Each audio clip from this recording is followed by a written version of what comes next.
বিসমিল্লাহির রহমানির রহিম। আজকে আমি তোমাদের কস্ট কনসেপ্ট এর মধ্যে যে আইটেমগুলো আসে আর কি, statement of cost of goods manufactured and sold.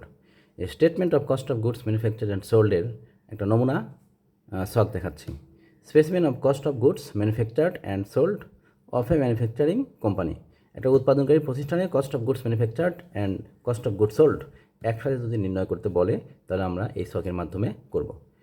প্রথমে আমরা লিখবো এবিসি ম্যানুফ্যাকচারিং কোম্পানি, কোম্পানির নাম লিখবো। তারপরে লিখবো statement of cost of goods manufactured and sold for the period ended, and সেটা হতে পারে মাস বা বছর। পার্টিকুলার্স, প্রথমে লিখবো আমরা পার্টিকুলার্স, তারপরে এখানে লিখবো টাকা। টাকা কলম দুইটা দিলেও হবে, দুইটা দিলে একটু হিজিবিজি হতো, এই জন্য আমি 3টা কলম দিলাম। এখানে কিছু কিছু আইটেম আছে যে আইটেমগুলো আসলে 3টা কলম দিলে একটু সুবিধা হয়, এই জন্য আমরা 3টা কলম দিলাম, টাকা কলম 3টা দিলাম। প্রথমে আসবে র ম্যাটেরিয়াল ওপেনিং, আগের মতোই দ্বিতীয় কলমে লিখবো। তারপরে add net purchase, net purchase, এই নিট পারচেসটা লেখার কারণ এটা পারচেসের সাথে কী কী আইটেম যোগ আর কী কী আইটেম বিয়োগ হবে সেটা আমরা আলাদাভাবে দেখাচ্ছি, এই জন্য নিট পারচেসটা লিখলাম। অ্যাড নিট পারচেস, প্রথমে আসবে পারচেস, প্রথম কলমে লিখবো। তাহলে লেস করবো এখান থেকে পারচেস রিটার্ন আর পারচেস ডিসকাউন্ট। এই পারচেস থেকে পারচেস রিটার্ন আর পারচেস ডিসকাউন্টটা লেস হবে। লেস করার পর যে আইটেম আসবে এটার নামই হচ্ছে নিট পারচেস। এই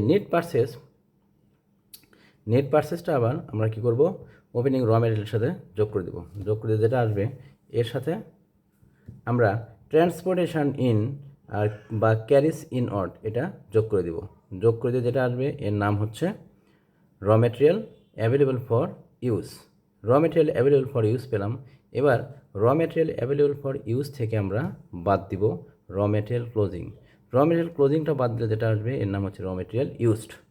র ম্যাটেরিয়াল ইউজড পর্যন্ত আমরা পাওয়ার পর এর সাথে আগের মতোই আমরা কী করব, ডাইরেক্ট ওয়েজেস বা ডাইরেক্ট লেবার যোগ করে দেবো। তো ডাইরেক্ট আদার এক্সপেন্সেস, যদি ডাইরেক্ট আদার এক্সপেন্সেস দেওয়া থাকে তাহলে আসবে, না থাকলে এটা আসবে না। তো ডাইরেক্ট আদার এক্সপেন্সেস আমরা যেটা পাবো এটা আমরা এর সাথে যোগ করে দেবো। তাহলে আমাদের কী কী হচ্ছে, র ম্যাটেরিয়াল ইউজডের সাথে আমরা যোগ করবো ডাইরেক্ট ওয়েজেস বা ডাইরেক্ট লেবার। তারপরে এর সাথে আরও অন্য কোনো ডাইরেক্ট কস্ট যদি দেওয়া থাকে তাহলে ডাইরেক্ট আদার এক্সপেন্স লিখে ওইটা যোগ করে দেবো। যোগ করে যদি অ্যামাউন্টটা আসবে এটার নামই হচ্ছে প্রাইম কস্ট। আচ্ছা, প্রাইম কস্ট পেলাম। এবার প্রাইম কস্টটা পাওয়ার পর আমরা যে কাজটা করব সেটা হচ্ছে প্রাইম কস্ট পেয়েছি, এবার প্রাইম কস্টের সাথে যোগ করব ফ্যাক্টরি ওভারহেড, আগের মতোই। ফ্যাক্টরি ওভারহেডের মধ্যে কী কী আসবে আমরা আলাদাভাবে দেখাচ্ছি, আগেও বলেছি, এখানেও ঠিক একই রকমভাবে আইটেমগুলো আসবে।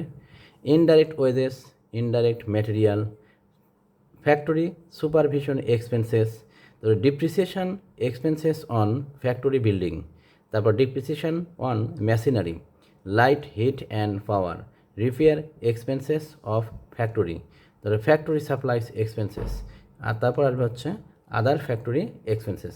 এই সবগুলো যোগ করে আমরা টোটাল ফ্যাক্টরি ওভারহেড পাবো। এই টোটাল ফ্যাক্টরি ওভারহেডটা আমরা যোগ করবো প্রাইম কস্টের সাথে।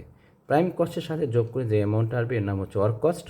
ওয়ার্ক কস্টের সাথে আমরা যোগ করব work in process opening, work in process opening যোগ ওয়ার্ক ইন প্রসেস ক্লোজিংটাও বিয়োগ, এবং সেলস অফ স্ক্র্যাপ, যদি অঙ্কে, সব অঙ্কে থাকে না, যদি আমাদের অঙ্কে সেলস অফ স্ক্র্যাপ দেওয়া থাকে তাহলে সেলস অফ স্ক্র্যাপটা আমরা এখানে কী করব, বিয়োগ করব।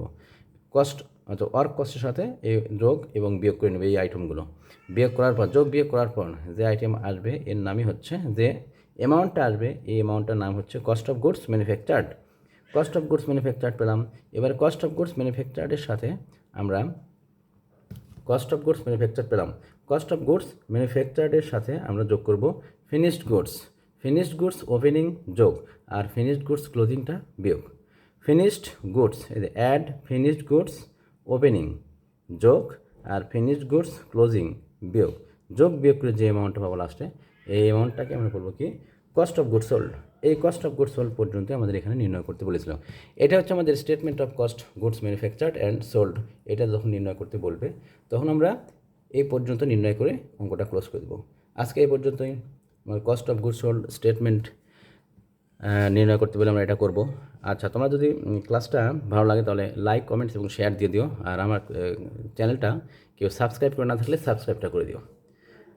তোমরা বেশি বেশি শেয়ার দাও, কারণ আমার ক্লাসটা যদি ভালো লাগে বেশি বেশি শেয়ার দাও, কারণ নিজের উপকার তো হচ্ছে, এর সাথে সাথে অন্যদের যেন উপকার হয়, তাদের উপকারের একটা সুযোগ করে দাও।